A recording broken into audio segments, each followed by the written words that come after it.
सबको जय मसीह की। परमेश्वर के नाम की महिमा हो, जो एक बार फिर से परमेश्वर ने हमें ये मौका दिया है कि हम थोड़ी देर उसके वचनों से सीख सकें, पढ़ सकें। और आज हम देखेंगे यूहन्ना रचित सुसमाचार उसका 7वां अध्याय। और इस 7वें अध्याय में हम देखेंगे यीशु और उसके भाई, झोपड़ियों के पर्व में यीशु और पर्व में यीशु का उपदेश। और साथ ही हम देखेंगे क्या यीशु ही मसीह है, और यीशु को पकड़वाने का प्रयास भी आज के अध्याय में हम देखेंगे। और साथ के साथ हम जीवन जल की नदियां और यहूदी अगियों का अविश्वास भी इसी अध्याय में कवर करने वाले हैं।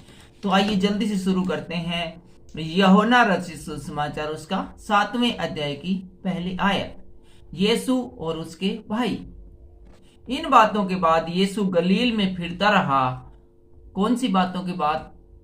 जहां पर हम देखते हैं कि पतरस का विश्वास करना पिछले अध्याय में हम देखना था, और अनंत के जीवन के बारे में यीशु ने बताया था। और यीशु जीवन की रोटी है, यीशु पर पानी का चलना, लोगों का यीशु का ढूंढना, इन सब बातों के बाद है वो यीशु मसीह है, वो गलील में फिरता रहा, क्योंकि यहूदी उसे मार डालने का यत्न कर रहे थे। इसलिए वह यहूदिया में फिरना न चाहता था। भाई यहूदी उसे मार डालने का प्रयास कर रहे थे, उसे ढूंढ रहे थे, इसलिए वो यहूदिया में फिरना न चाहता था। यहूदियों का झोपड़ियों का पर्व है वो निकट था। और आगे हम देख रहे हैं, इसलिए उसके भाइयों ने यीशु से कहा, यहां से यहूदिया को जा, कि जो काम तू करता है उन्हें तेरे चेले वहां भी देखें, क्योंकि ऐसा कोई न होगा जो प्रसिद्ध होना चाहे और छिपकर काम करे। यदि तू यह काम करता है तो अपने आप को ही जगत पर प्रकट करता है, क्योंकि उसके भाई भी उस पर विश्वास नहीं करते थे। तब यीशु ने उनसे कहा, मेरा समय अभी तक नहीं आया, परंतु तुम्हारे लिए सब समय है। तो यीशु मसीह बताते हैं कि मेरे लिए वो समय नहीं आया जबकि मैं अविश्वास, लोग जो अविश्वास करते हैं मुझ पर, उस अविश्वास के कारण है वो मैं सूली पर चढ़ाया जाऊं।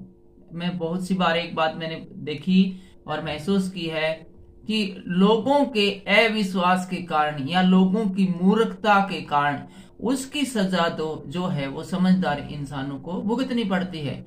इसका सबसे जो अच्छा उदाहरण है वो है यीशु मसीह। लोगों ने इस बात पर विश्वास नहीं किया कि वो परमेश्वर का बेटा है और उसे झटाक से सूली के ऊपर चढ़ा दिया। जो पापी मनुष्य थे उसको उनको कहा नहीं नहीं नहीं, ये जो बरअब्बा है जो भी है वो डाकू जो कि किसी बलवे में पकड़ा गया था और जिसके कारण बहुत सारे लोग हैं मुसीबत में फंसे थे और बहुत सारे लोगों की मृत्यु हो गई थी, उसके लिए तो कहा कि नहीं भाई इसको उतार दो, तुम जो एक आदमी को बचाने का अधिकार है इसको चढ़ाओ। ये कुछ ज्यादा ही ज्ञान फैल रहा है। तो यानी कि जो समझदार है वो सूली पर चढ़ गया, किसके कारण? मूर्ख लोगों के कारण। तो हमेशा इस दुनिया में ये चीज देखने को मिलती है कि जो मूर्खों का जो मूर्खों की मूर्खता का जो परिणाम है वो अक्सर समझदार लोगों को भुगतना पड़ता है। और यीशु ने यहाँ बताया था कि मेरा समय नहीं आया, जबकि तुम्हारा समय हर टाइम चलता रहता है। यानी तुम कुछ भी करने के लिए स्वतंत्र हो, लेकिन मुझे सारे काम स्टेप बाय स्टेप ही करने हैं। 7वीं आयत में हम देखते हैं, संसार तुमसे बैर नहीं कर सकता, परंतु वह मुझसे बैर करता है। बोलते हैं कि संसार तुमसे तो बैर करता ही नहीं है, तुम्हारा तो दोस्त है, हाँ, लेकिन वो मुझसे तो बैर करता है, क्योंकि मैं उसके विरोध में यह गवाही देता हूं कि उसके काम बुरे हैं। यदि किसी लोगों को बताया जाए कि उसके काम बुरे हैं तो एक सेकंड भी नहीं लगेगा, सामने वाला बंदा है वो तुरंत हमारा दुश्मन बन जाएगा, क्योंकि हमने उसे बता दिया कि उसके काम बुरे हैं। वो पहले से ही जानता था कि उसके काम बुरे हैं, लेकिन लोग भी उसके बारे में ये कहे कि उसके काम बुरे हैं तो लोग इस बात का बुरा मान जाते हैं, और जब बुरा मान जाते हैं तो तुरंत ही हमारे है दुश्मन बन जाते हैं। क्योंकि हर इंसान, चाहे वो कोई भी हो, चाहे कितना भी घिनौना कार्य करते रहे, उसकी नजर में वो काम कभी भी गलत काम नहीं होता है, वो सही काम होता है। चाहे आप किसी वेश्या को ही ले लीजिए या किसी चोर को, डाकू को, हत्यारे को ही ले लीजिए, उनकी नजर में वो काम है वो वैलिड है और उसमें कोई बुराई नहीं है। यदि कोई उनसे कहे इस प्रकार का कि तुम डॉन हो, लोगों का खून करते रहते हो, किसी वैश्यावृत्ति में फंसी स्त्री को कहे कि ये तो बहुत घिनौना काम है, तो वो तुरंत आपके दुश्मन बन जाएंगे। और यीशु मसीह यही कार्य करते थे, वो लोगों को बताते थे कि तुम गलत हो और गलत काम कर रहे हो, सही काम है वो करो। इसी कारण बहुत सारे लोग हैं वो उनके दुश्मन बन गए थे। 8वें लाइन में लिखा है, तुम पर्व में जाओ, मैं अभी इस पर्व में नहीं जा सकता। यीशु मसीह ने कहा कि तुम तो जाओ भाई, जो तुम्हारा जो त्योहार अभी है, झोपड़ियों का पर्व है, उसमें तुम तो जाओ, लेकिन मैं अभी नहीं जा सकता क्योंकि मेरा अभी समय नहीं आया है, क्योंकि अभी तक मेरा समय पूरा नहीं हुआ है। वह उनसे ये बातें कहकर गलील में ही रह गया। और 10वीं आयत से देखते हम, झोपड़ियों के पर्व में यीशु, परंतु जब उसके भाई पर्व में चले गए तो वह स्वयं भी प्रकट में नहीं परंतु मानो गुप्त रूप से गया। यहूदी पर्व में उसे यह कहकर ढूंढने लगे वह कहाँ है, और लोगों में उसके विषय में चुपके चुपके बहुत सारी बातें हुई। कुछ कहते थे वह भला मनुष्य है और कुछ कहते थे नहीं वह लोगों को भरमाता है। तो भी यहूदियों के डर के मारे कोई व्यक्ति उसके विषय में खुलकर नहीं बोलता था। लोग चोरी चोरी चुपके चुपके यीशु मसीह के बारे में बातें करते थे कि ऐसा है, ये वैसा है, ये भरमाने वाला है, कि अच्छा है, लेकिन लोगों के सामने कहने की उनकी हिम्मत नहीं थी क्योंकि वे यहूदियों से डरते थे। और जैसा कि बार बार बताया गया कि यहूदी उस जमाने में एक बहुत ऊंची जाति होती थी और एक आम आदमी यहूदियों के विषय में कुछ भी खुलकर बोल नहीं सकते थे। और 14वीं आयत में हम देखते हैं पर्व में यीशु का उपदेश। तो हमने अभी बताया था कि यीशु वहां पर खुले में तो नहीं गया था, सबके साथ तो नहीं गया था, लेकिन चुपके से है, गुप्त रूप से उस पर्व में पहुंच गया था। और 14वीं आयत से हम देखते हैं पर्व में यीशु का उपदेश। जब पर्व में आधे दिन बीत गए तो यीशु मंदिर में जाकर उपदेश करने लगा। मान लो कि 10 दिन का पर्व था तो 5 दिन बीत चुके, तो वह आधे दिन बीतने के बाद में यीशु मंदिर में जाते हैं और उपदेश देने लगते हैं। तब यहूदी ने चकित होकर कहा, इसे बिन पढ़े विद्या कहां से आ गई। यीशु मसीह है वो बिल्कुल अच्छे से पढ़ाता है, जैसे कि हमने यूट्यूब के ऊपर देखते हैं कि बहुत से ऑनलाइन टीचर्स हैं, देश के जाने माने टीचर्स हैं, वे इतनी अच्छी तरह से गूगल एड्स के बारे में और एडोब पिक्सल के बारे में और सारे बहुत सारे जो जटिल विषय एथम्स हैं इसके बारे में पढ़ाएंगे। तो मास्टर क्लास इतनी अच्छी होती है उनकी, इतने नॉलेज बेस है, वे इतने अच्छे से पढ़ाते हैं। और जैसे खान सर है जो कि गरीबों के टीचर है, वो पढ़ाते हैं जो पूरी दुनिया के अंदर मशहूर है। तो इसी प्रकार की शिक्षा भी यीशु मसीह इतनी आसानी से देते थे। जब इतनी सरलता से यीशु मसीह को शिक्षा देते हुए देखा लोगों ने तो कहा कि इसको इतना ज्ञान कहाँ से आ गया। यीशु ने उन्हें उत्तर दिया, मेरा उपदेश मेरा नहीं परंतु मेरे भेजने वाले का है। जब लोगों ने कहा कि इतना ज्ञान कहाँ से आ गया, तो यीशु मसीह कहते हैं ये ज्ञान मेरा नहीं है, ये ज्ञान मुझे दिया गया है, पिता परमेश्वर ने दिया गया है जिसने मुझे भेजा है। यदि कोई उसकी इच्छा पर चलना चाहे तो वह इस उपदेश के विषय में जान जाएगा कि वह परमेश्वर की ओर से है या मैं अपनी ओर से कहता हूँ। तो यीशु मसीह बताते हैं कि जो परमेश्वर के पीछे चलना चाहे ना, वो समझ जाएगा कि ये वचन है, ये परमेश्वर की ओर से ही है, मेरी ओर से नहीं है, और मैं अपने भेजने वाले की इच्छा को पूरी करता हूँ। 18वीं आयत में लिखा है, जो अपनी ओर से कुछ कहता है वह अपनी ही बड़ाई चाहता है, परंतु जो अपने भेजने वालों की बड़ाई चाहता है वही सच्चा है और उसमें अधर्म नहीं है। कहने का मतलब यदि हम अपने विषय में एक बात बताएंगे तो जाहिर सी बात है अपनी तारीफ करेंगे ताकि लोग हमारे बारे में अच्छा सोचे। जबकि हम किसी दूसरे के बारे में बताएंगे तो सच्चाई ही बताएंगे, क्योंकि वो बताने के द्वारा हमारी तारीफ तो होगी नहीं, हम तो किसी और का जिक्र कर रहे हैं। इसलिए जो सच्ची बातें बताई जाती है वो दूसरों के बारे में बताई जाती है। 19वीं आयत में कहते हैं, क्या मूसा ने तुम्हें व्यवस्था नहीं दी तो भी तुम में से कोई व्यवस्था पर नहीं चलता। तो तुम सब लोग हो कहते तो है कि मूसा के परिवार से हैं, मूसा हमारा गुरु है, ये है वो है, उसने तुम्हें व्यवस्था दी, एक नियम दिया, एक संविधान दिया, लेकिन उसको तुम मानते तो नहीं, उस पर चलते तो नहीं। तुम क्यों मुझे मार डालना चाहते हो? यीशु मसीह बोले, अबे मेरा मरने के तरह ऐसा के बिगाड़ दिया, तुम क्यों मन मारना चाहो भाई? लोगों ने उन्हें उत्तर दिया, तुझ में दुष्ट आत्मा है। लोग बोले, भाई तेरे अंदर दुष्ट आत्मा है, कौन तुझे मार डालना चाहता है? तो जब यीशु ने कहा कि तुम मुझे क्यों मार डालना चाहते हो, तो लोग बोले, यार तू नहीं बोल रहा, तेरे अंदर दुष्ट आत्मा बोल रही, क्योंकि तेरे को कोई मारना नहीं चाहता है, कोई भी तुझे मारना नहीं चाहता, सब बातें तेरी शांति से सुनने लग रहे हैं। यीशु ने उनको उत्तर दिया, मैंने एक काम किया है और तुम सब आश्चर्य करते हो। इसी कारण मूसा ने तुम्हें खतने की आज्ञा दी। यह नहीं कि वह मूसा की ओर से है, परंतु बाप दादाओं से चली आई है। अर्थात मूसा ने तुम्हें वही आज्ञा दी है जो कि बाप दादाओं से पुराने समय से ही चली आ रही है।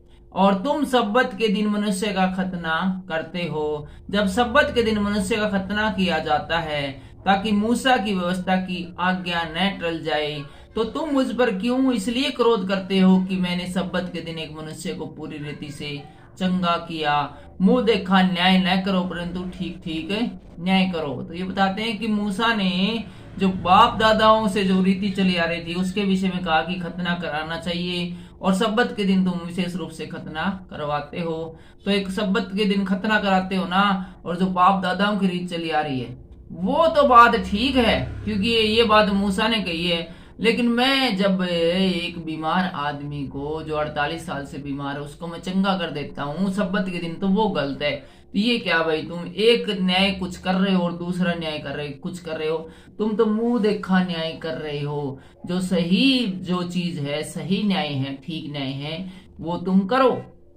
25वीं आयत से हम देख रहे हैं, क्या यीशु ही मसीह है? तो यहाँ पर लिखा है, तब कुछ यरूशलेम वासी कहने लगे, जब यीशु मसीह ने ये सब बातें कही कि तुम मुंह देखा न्याय न करो, तो तब कुछ यरूशलेम वासी कहने लगे, क्या यह वही नहीं जिसे मार डालने का यत्न किया जा रहा है? परंतु देखो, वह तो खुल्लम खुल्ला बातें करता है कि कोई उससे कुछ नहीं कहता। क्या सरदारों ने सच से सच जान लिया है कि यही मसीह है? इसको तो हम जानते हैं कि यह कहाँ का है, परंतु मसीह जब आएगा तो कोई न जान सकेगा कि कहाँ का है। जब यीशु ने मंदिर में उपदेश देते हुए पुकार के कहा, तुम मुझे जानते हो और यह भी जानते हो कि मैं कहाँ का हूँ। मैं तो आपसे नहीं आया, परंतु मेरा भेजने वाला सच्चा है, उसको तुम नहीं जानते। मैं उसे जानता हूँ क्योंकि मैं उसकी ओर से हूँ और उसी ने मुझे भेजा है। इस पर उन्होंने उसे पकड़ना चाहा, तो भी किसी ने उस पर हाथ न डाला, क्योंकि उसका समय अभी तक न आया था। फिर भी भीड़ में से बहुतों लोगों ने उस पर विश्वास किया और कहने लगे, मसीह जब आएगा तो क्या इससे अधिक आश्चर्य कर्म दिखाएगा जो इसने दिखाए हैं? बहुत सारे लोग ये भी कहने लगे, भी तुम कहते हो मसीह आएगा तो ये ठीक करेगा, वो ठीक करेगा, लेकिन जितने आश्चर्य कर्म इसने दिखाए हैं, जो कि अपने आप को मसीह बताता है, और इसके कार्य भी चीख चीख कर पुकार पुकार कर कहने लगे हैं कि यही मसीह है, तो तुम किसी और मसीह का इंतजार कर रहे हो। यदि वो आ भी गया तो जितने आश्चर्य कर्म क्या इस ओरिजिनल यीशु ने दिखाए हैं, क्या वो दिखा पाएगा जिसकी तुम इंतजार कर रहे हो, वाट देख रहे हो?